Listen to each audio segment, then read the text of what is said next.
We've talked about factoring previously in the previous section, in the previous chapter, but over there it was factoring quadratic equations, right?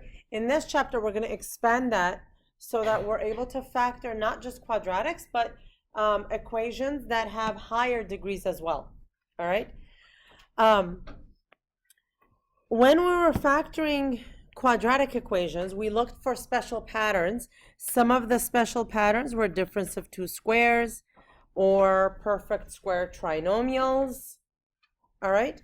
The first thing we're going to tackle today is special patterns when we're factoring cubic polynomials. So in the first case, remember in the case of the quadratics, when we had a difference of two squares, so that was like x squared minus 16, right? Where they were both perfect squares and we had to take the difference. We could have factored it. Well, in the case of the cubes, you can factor either a sum or a difference of cubes, all right? So if you have a sum of cubes, let's say a cubed plus b cubed, okay? What you do is you take the cube root of each of the terms. So the cube root of a cubed is just a, like this. The cube root of b cubed is just b, like this. And then in the next parenthesis, it's going to be the first one squared, okay, minus the product of the two, and then the last one squared. It's really, once you start doing an actual example, it's so much simpler than it looks. The only thing I want you to be cautious about is okay, so this is a difference, this is a sum of cubes, and here we have a difference of cubes. In the factored form here, each of them have one minus, right? One negative sign, one negative term. So when it's a difference of cubes, a cubed minus b cubed, that first term is minus, and then everything else is positive. But when it's a sum of cubes, you start with a plus, then there is a minus here. Okay? All right, let's do that first one, and you'll see that it's really a lot simpler than it looks. Okay, so we have 27x cubed and 8y cubed. Okay, what we're going to do first is we're going to take the cube roots of both of these. So in the first case, 27x cubed, what would the cube root be? 3x. And for the 8y cubed, it's 2y. Okay? If there is a minus in the middle here, then you put a minus there. Now, okay, the first thing you wrote down becomes your a, and the second thing you wrote down becomes your b.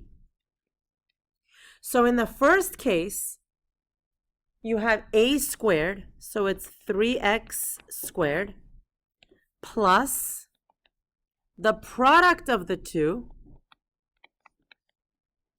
right? And then plus the second one squared. And this will be, the last time that I write it out in such detail. I know most of you guys could already do it mentally. So we finally get 3x minus 2y. So the first one squared is 9x squared plus 6xy plus 4y squared. Yeah. Okay? All right, so let's do that next one, and let's do it a little bit more efficiently.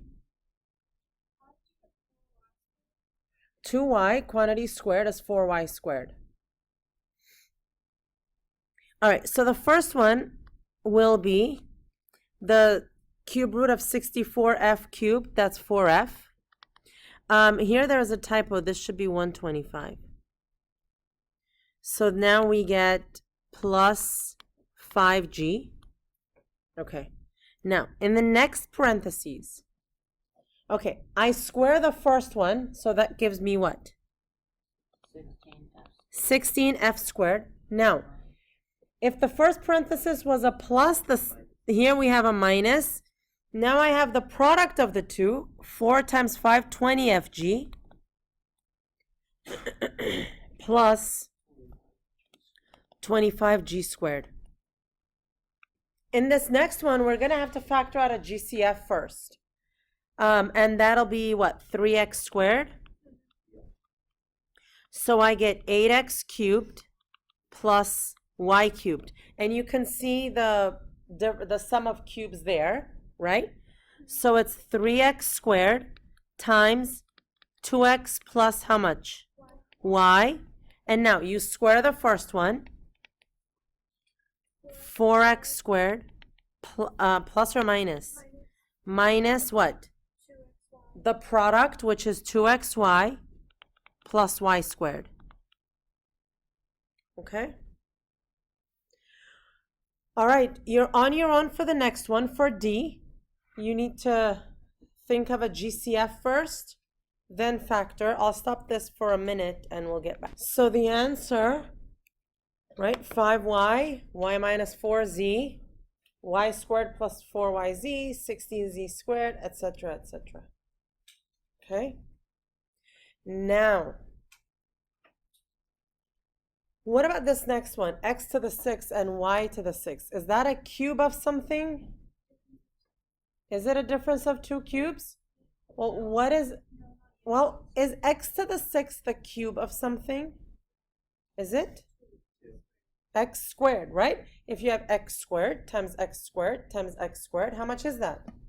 X to the 6. So this is the difference of cubes after all, right? So now, if you want to take the cube root, essentially what you want to do is you want to divide that 6 by 3, right? So you get x squared minus y squared. Look at how cute that turned out, right? Times, now, what's the square of the first one? X to the square. X to the 4 plus or minus plus, right? How much? X squared y squared plus y to the 4th. Now, what can I do about that first parenthesis? Difference of two squares. I love that you guys are throwing around those terms. The second one cannot be factored, so we just copy it down as is. So here's a summary of all the factoring techniques we've talked about. Remember, first and foremost, you can factor out a GCF, and that works no matter how many terms your expression has, right? Whether it's a binomial, a trinomial, it's got 5 terms, 6 terms, whatever. Then we talked about difference of two squares, sum and difference of cubes. Now, all of these are eligible to use as long as your function has 2 terms, right? Like x squared plus 4, x cubed minus 8. To use perfect square trinomial or general trinomial factoring, you need to have an expression of 3 terms. And if your expression has 4 or more terms, then probably the best way to factor is by grouping, okay? So let's remind ourselves what factoring by grouping looked like. So to factor by grouping, you want to group your terms in such a way that they have the most things in common, okay? And in such a way that when you factor something out, you're going to get common terms. So look at this first one, for example. The first two, right, have A's in common. If we split this down the middle, right, what can we factor out of the left part? An A. And I do that, what am I left with when I do that? A plus 3y. Now, on the right side, what can I factor out? Plus 2y squared, right? And when I do that, what do I have left? Right. Now, I have a plus 3y on both sides, right? So I can just factor out an a plus 3y. And what do I have left when I do that? a plus 2y squared. Okay? Now look at this next one. It looks like the first and the second and the third all have x's and the rest all have y. So it sort of like naturally groups itself, right? So let's split it down the middle again. And what can I factor out first? A 6x, and I have left 5a minus 4b plus c. Then I can factor out a minus y squared. So I have 5a minus 4b plus c. And when I factor out that blue term, plus c, right? I have 6x minus y squared left. So you should always check for two things. Before you start, check to see if you can factor out a monomial from the whole thing. And after you factored a little bit, check to see if any of the parentheses could be factored any further. Okay?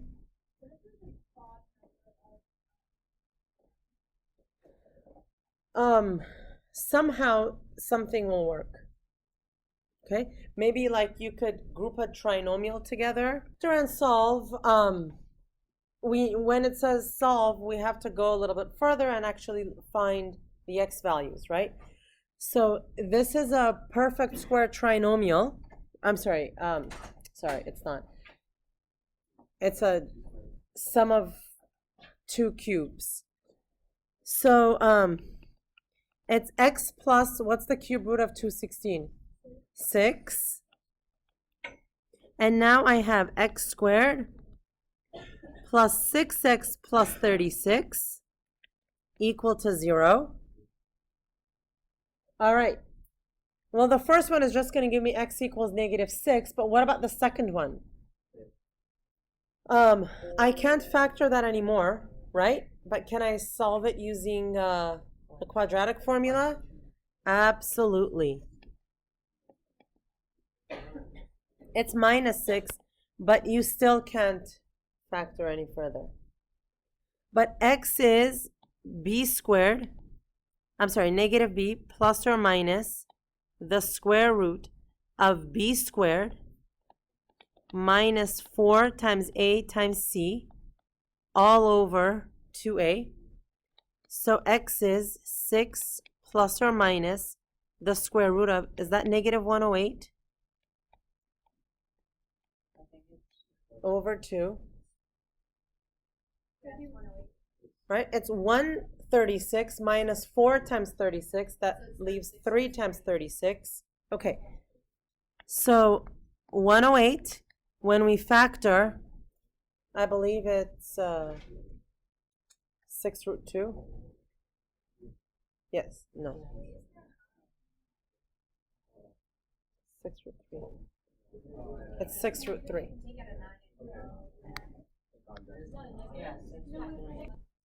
So this is going to be 6 plus or minus 6i root 3 over 2. And when I simplify, 3 plus or minus 3i root 3. So the zeros then are x equals -6 and 3 plus or minus I root 3. Now, this was a cubic equation. When the degree is 3, that tells you that there can be up to 3, or there are 3 solutions. There are 3 roots. And here we go. We just found all 3. Okay? Oh, yeah. 3 plus minus 3i. Right. How do you get the... Okay. All right, so what about quadratic form? We know how to factor quadratic equations, all right? I know how to factor something like, you know, x squared plus 2x plus something. I know how to factor these things. But what if I have an equation which is not a quadratic equation? It's got a higher degree, but it's written in quadratic form, okay? That I can also deal with. So take a look at A here, all right? Now, if we look at a quadratic equation, x squared minus 2x plus 4, okay? What makes this a factorable form of a quadratic equation? Well, basically, here I have an exponent of 2, and what's the exponent of the x here? It's a 1. So basically, the first exponent is twice the second, right? Or this is the square of this, all right? When you have other trinomials that have different degrees in the same form, we call that quadratic form. So take a look at this one. I have an x to the 6 and I have an x cubed. Does that follow the same pattern where the second is the square of the first? Yes. So I can write this in quadratic form. I can write this as 2. I can write this as x cubed squared. Right? X to the 6. How do you get x to the 6? It's x cubed times x cubed. Right? So that's 2x cubed squared minus x cubed plus 9. So when I write it this way, this is in quadratic form. Okay? What about B? What do you notice in that one? Right, this is not in quadratic form, so it's not possible.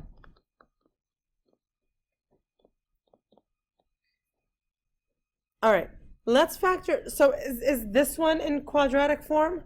Yeah. It is, right? So now let's factor this. We're going to factor it the same way. Guess and check. And so whereas before we would do x and x because they would multiply to x squared. Now I'm going to do x squared and x squared because they're going to multiply to x to the 4th. Okay? So how is this going to factor? Minus 25 and minus 4. And I can factor some more.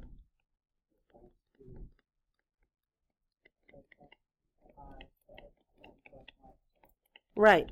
So x is plus or minus 5, plus or minus 2. All right?